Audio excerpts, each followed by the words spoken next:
Mesdames, Messieurs, bonsoir. Merci de votre fidélité sur Canal 3 Bénin à travers votre émission L'invité de l'économie de la semaine. Nous nous intéressons ce soir à un sujet d'actualité qui défraie la chronique à travers un communiqué en date du 15 février 2023. Le ministre d'État, ministre de l'économie et des finances, Romuald Wardani, fait de nouvelles mises en garde sur l'exercice des opérations d'appel public à l'épargne. Et cet appel qui concerne justement les structures nationales non agréées en République du Bénin. Un rappel à l'ordre qui intervient des mois après la réorganisation du secteur des tontines communément rappelé à Dogbert. Question: que comprendre concrètement de la lettre du ministre d'État sur la collecte de l'épargne publique? Que prévoit la réglementation en vigueur et quel rôle jouent finalement les pouvoirs publics dans ce domaine? Autant de questions auxquelles nous tentons de répondre à travers ce numéro de votre émission, l'invité de l'économie de la semaine. Et pour ce, nous avons l'immense plaisir d'accueillir dans ce numéro de votre émission un proche collaborateur du ministre d'État, M.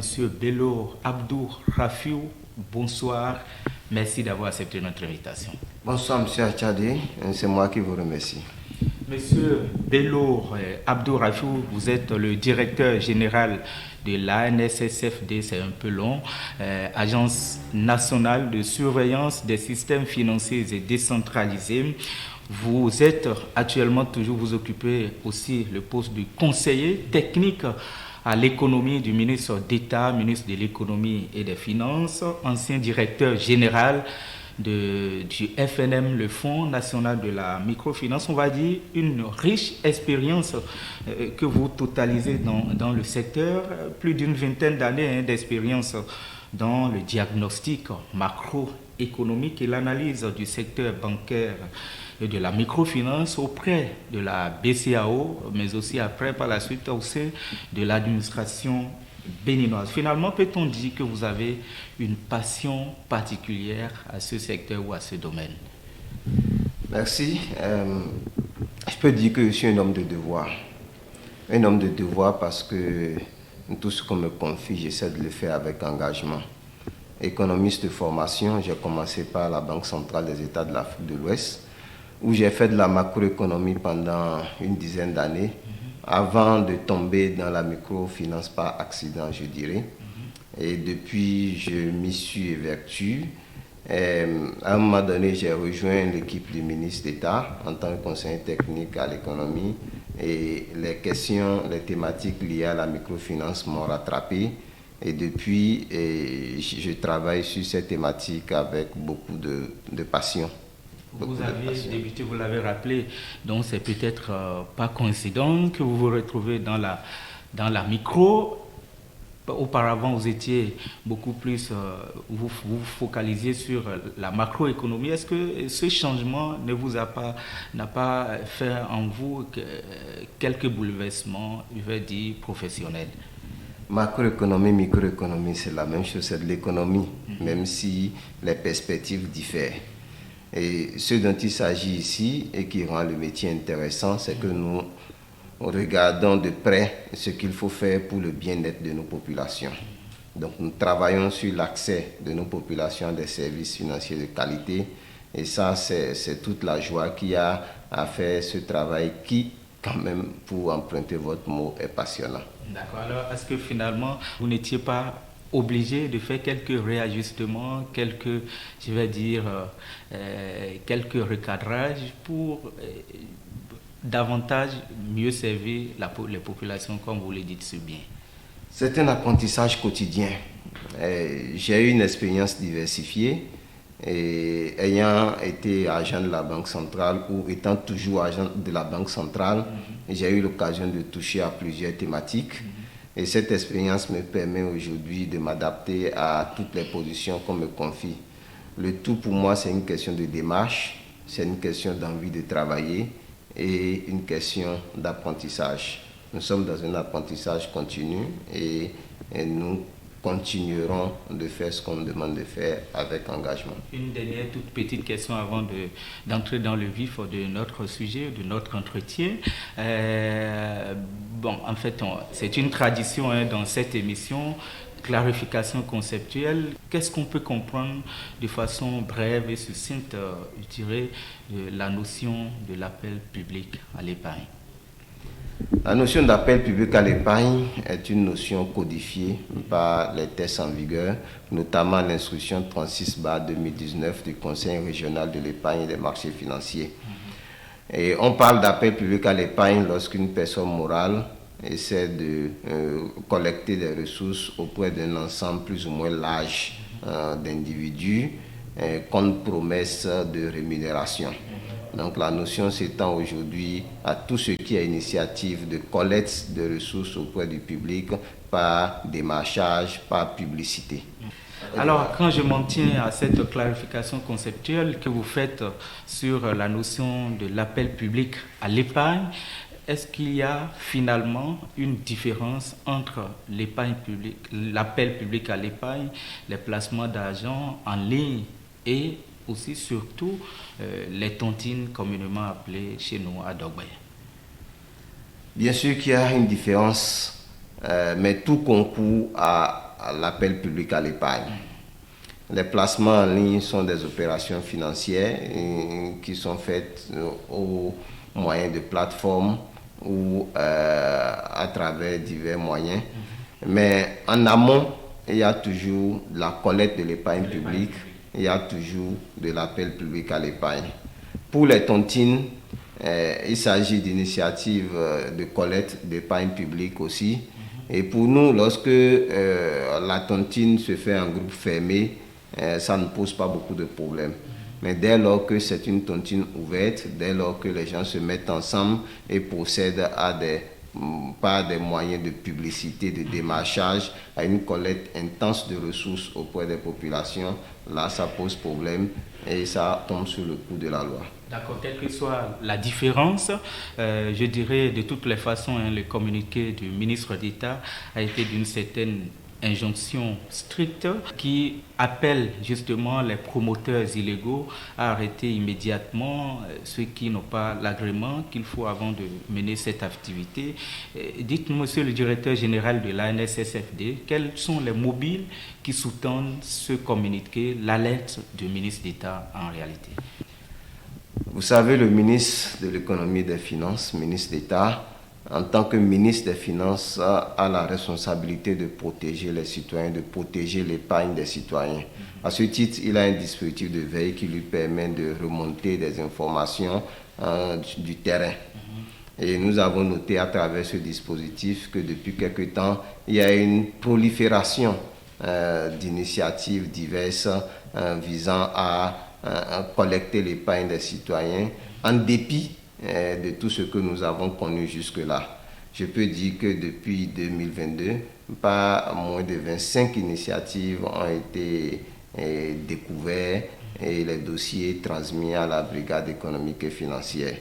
Donc face à cet état des choses, il était important quand même de rappeler d'abord aux populations le risque qu'elles encourent et de mettre en garde toutes ces personnes-là qui n'ont que pour seul objectif de s'enrichir au détriment de nos paisibles concitoyens. Alors, monsieur le directeur général, quelle est la politique nationale actuelle qui organise ce secteur que vous évoquez, votre domaine, l'appel public à l'épargne? Comment le secteur est-il organisé en République du Bénin? La collecte de l'épargne en général est réglementée. La collecte de l'épargne est réglementée et encadrée par des tests communautaires. Des tests communautaires, donc des tests au niveau de tous les pays de l'Union économique et monétaire ouest africaine. À ce titre, aujourd'hui, pour collecter de l'épargne, il faut être soit banque ou institution de microfinance. Pour aller sur les marchés financiers, il faudrait être société de gestion, d'intermédiation et avoir un agrément du Conseil régional de l'épargne des marchés financiers appelé aujourd'hui AMF. Alors, peut-on dire que malgré ce cadre institutionnel communautaire, si vous voulez, national aussi, et malgré la réglementation en vigueur, peut-on dire qu'il y a quand même des brebis galeuses qui cherchent toujours à vous contourner ou qui résistent face à l'encadrement juridique et institutionnel? Il y aura toujours des brebis galeuses. À chaque fois qu'il y a une loi, il y aura toujours des gens qui vont chercher à contourner cette loi-là. Et donc c'est le devoir des pouvoirs publics d'être vigilants. Et c'est ce que nous essayons de faire à chaque fois. C'est ce devoir de vigilance qui a conduit le ministre à donner des instructions fermes afin que une veille permanente soit menée sur le terrain, afin que les initiatives remontées soient identifiées, soient investiguées et sanctionnées. D'accord. Alors, en termes de sensibilisation, parce que c'est l'objectif de notre entretien, aujourd'hui, quelles sont les conditions, on ne va pas peut-être aller dans les longs détails, quelles sont les conditions essentielles qu'il faut remplir en tant que personne morale qui désire ou institution financière ou bancaire qui décide ou qui souhaite mener cette activité de l'appel public à l'épargne? Je disais tantôt que ce sont des activités réglementées. Pour être banque ou établissement financier, il y a un dossier à fournir. Le dossier doit être déposé à la Banque centrale des États de l'Afrique de l'Ouest et pour qu'un agrément soit donné. Pour être institution de microfinance, il y a également un dossier à fournir. Le dossier doit être déposé au niveau de l'Agence nationale de surveillance des systèmes financiers décentralisés et le processus d'instruction conduira à la délivrance d'un agrément. Et c'est pareil pour ceux qui veulent faire aller sur les marchés financiers. Au-delà d'être SGI, de façon, disons, pure, avant de mener une opération classique d'appel public à l'épargne, c'est-à-dire collecter des ressources en contrepartie d'un titre, il faudrait avoir le visa de l'autorité des marchés financiers. Alors, est-ce que c'est les mêmes conditions qu'il faut remplir, quel que soit le type ou la forme de l'appel public à l'épargne? Absolument. La tontine à Dogbe, le sujet revient encore. Pour la tontine à Dogbe, il s'agit d'une initiative de tontine ouverte, en contrepartie desquelles les populations reçoivent des biens. C'est une opération qui ne peut que se faire que lorsqu'on est institution de microfinance. Donc avoir un agrément en tant que système financier décentralisé. Les placements en ligne, pour faire toute opération de placement, il faudrait avoir un agrément de l'autorité des marchés financiers. Et tout ce qu'il y a derrière aujourd'hui, placement en ligne, les populations n'ont pas en réalité conscience du risque qu'elles encourent en confiant leurs ressources à des gens qui leur font des promesses avec des gains mirobolants.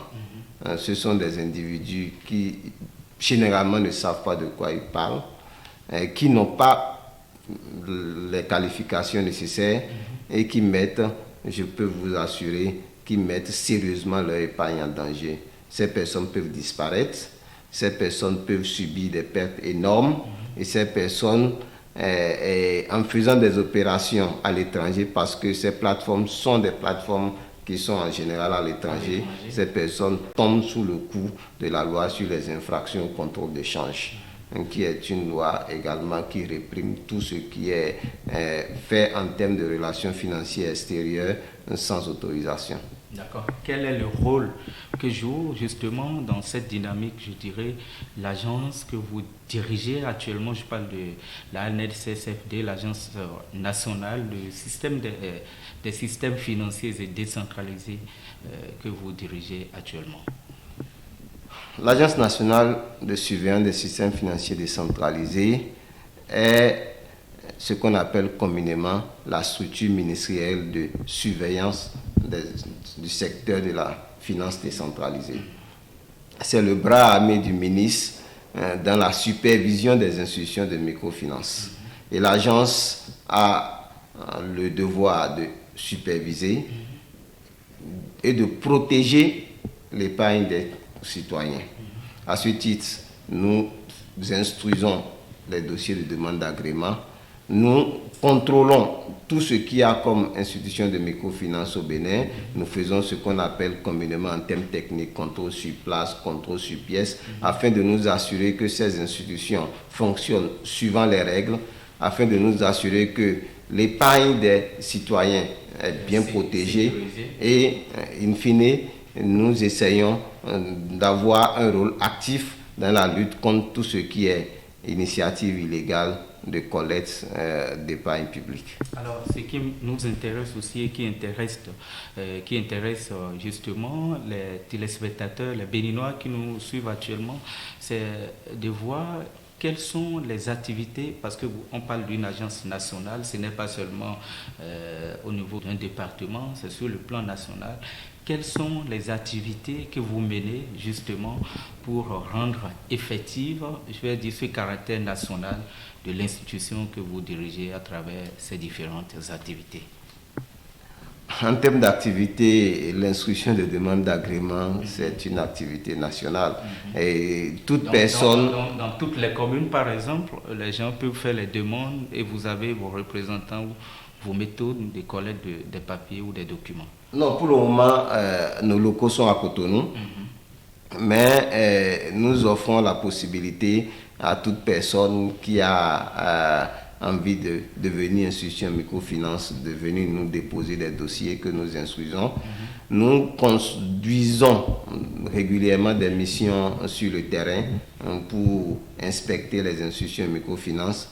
Et par rapport aux initiatives illégales, nous faisons régulièrement des descentes en termes de sensibilisation pour rencontrer les populations, rencontrer les élus locaux afin de leur rappeler la nécessité d'être vigilant sur le terrain, la nécessité, disons, de ne pas placer les ressources vers des institutions, de ne pas placer des ressources au niveau des institutions non agréées. Quand vous parlez justement des sensibilisations, j'ai envie de vous demander quels sont les échos qui vous parviennent en termes de retour quand vous faites vos opérations de sensibilisation. Est-ce que vous êtes parvenu, par exemple, à avoir des dénonciations de la part des citoyens qui collaborent justement avec vous? Absolument. Lorsque nous disons que nous avons un dispositif de veille, c'est parce que ce sont des gens qui nous font remonter les informations. Mais de façon absolue, pour nous, la sensibilisation doit être permanente. La sensibilisation doit être permanente compte tenu du caractère dynamique du fléau. Aujourd'hui, nous n'avons pas encore la chance d'avoir des programmes d'éducation financière dans les curricula de formation à l'école. Mais en attendant, nous devons être sur le terrain. Nous devons sensibiliser les populations sur leurs droits de façon générale, leurs droits en matière de services financiers. Au-delà même du placement des ressources au niveau des initiatives non agréées, il y a également, disons, leurs droits vis-à-vis des initiatives agréées. Nous allons lancer bientôt une campagne de communication sur le respect du taux effectif global. Le taux effectif global qui est, disons, le taux du crédit. Lorsqu'on prend en compte à la fois le taux d'intérêt et tout ce qui est autour du crédit, c'est le montant total auquel le crédit revient aux populations. Nous allons lancer une campagne. Est-ce que ce travail ne relève pas beaucoup plus des associations de défense des droits des consommateurs que plutôt d'une institution publique?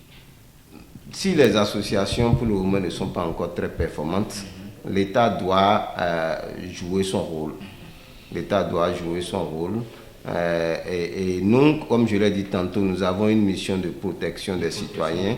Et dans cette mission-là, nous devons nécessairement attirer leur attention sur tout ce qui représente leurs droits. Évidemment, il y a également au plan national le ministère des Affaires sociales et de la microfinance qui a également un rôle à jouer sur cette thématique-là. D'accord. Que disent finalement les tests ou la réglementation en vigueur sur les sanctions prévues en fait pour réprimer tout ce qui, malgré tout l'arsenal juridique qui existe, tente toujours de créer de nouvelles méthodes afin d'exposer les populations à ces gros risques que vous évoquez? Déjà, lorsque vous prenez une apparence abusive de banque ou d'institution de microfinance, vous êtes passible de sanctions pécuniaires et de sanctions pénales. Lorsque vous utilisez de façon abusive le terme institution de microfinance SFD, où vous prenez une apparence, les sanctions peuvent aller jusqu'à 5 ans d'emprisonnement et 30 millions d'amende. Mais à côté, il y a des infractions que je vais qualifier d'infractions, disons, sous-jacentes ou d'infractions connexes. Peut-être que cela dépendra aussi de la qualification que le juge en fera, parce que lorsque vous mobilisez des ressources et que vous n'arrivez plus à les rembourser, et on peut aller au-delà de ces questions de, disons, d'utilisation abusive du thème SFD, du thème bancaire, en allant vers des qualifications d'escroquerie, d'abus de confiance et tout le reste. Là, ça va être justement directement la criette qui va connaître de l'affaire. Absolument. Absolument. D'accord. Monsieur le directeur général, on tend vers les dernières minutes de notre entretien. Au-delà de ces sanctions qui sont prévues, est-ce qu'il n'est pas nécessaire d'intensifier la communication ou de revoir carrément vos méthodes de communication et de sensibilisation? Comme je l'ai dit tantôt, la sensibilisation elle est permanente. La communication, elle doit être dynamique. Elle doit être dynamique compte tenu même du fait que le secteur est dynamique. Les gens redoublent d'ingéniosité pour mettre en place des initiatives nouvelles et les populations également ont besoin à chaque fois qu'on s'adapte, disons, à leur niveau de compréhension. Donc au niveau de l'agence, nous y travaillons tous les jours. D'accord. Alors, un message à l'endroit des populations des Béninois, surtout les populations rurales qui ne sont pas toujours au courant de toutes les sensibilisations, de tous les communiqués qui sont passés. Votre message à leur endroit? À l'endroit des populations, nous voulons les inviter à ne pas se laisser abuser. À ne pas se laisser abuser et surtout à ne pas céder aux sirènes des faiseurs d'illusions. Il n'y a pas aujourd'hui d'initiatives qui permettent d'avoir des gains mirobolants tels que les initiatives illégales. On parle de 3,5%. 5%, l'affaire Cameo Shell par exemple, qui promettait des gains de 3,5% par jour pour des placements. Disons, c'est même pas logique. 3,5% par jour, lorsqu'on ramène ça à l'année, ça fait près de 1000% à l'année, c'est pas logique. Aucun placement au monde ne peut permettre d'avoir ces gains-là. Cela ressemble un peu déjà aux caractéristiques de ICC Service qui défraie aussi la chronique. Absolument, absolument. Ça ressemble aux caractéristiques de ICC Service. Ce qui est déplorable dans le cas d'espèce, c'est que les gens semblent oublier tous les dégâts que ICC Service avait causés. Donc, il conviendrait à chaque fois que les gens se rappellent de cette malheureuse affaire pour confier leur épargne à des structures réglementées, à des structures agréées. Je voudrais aussi rassurer les populations que le secteur financier est toujours solide. Le secteur financier présente toutes les caractéristiques pour conserver leur épargne et donc de continuer de faire confiance à toutes les initiatives agréées. Monsieur Rafiou Bello, Monsieur Bello Abdou Rafiou, vous êtes le directeur général de l'Agence nationale de surveillance des systèmes financiers et décentralisés. On a parlé justement au cours de cet entretien de l'appel public à l'épargne, justement la sensibilisation avec ce communiqué du ministre d'État qui met en garde les structures illégales qui s'installent et qui sèment, on va dire, la panique financière. En tout cas, ce fut un plaisir pour nous d'avoir échangé avec vous et d'avoir toutes ces explications. Merci beaucoup de votre disponibilité. Merci. Mesdames, Messieurs, c'est la fin de ce numéro de votre émission, l'invité de l'économie de la semaine. Merci de nous avoir suivis. Merci de votre fidélité. Bonsoir chez vous.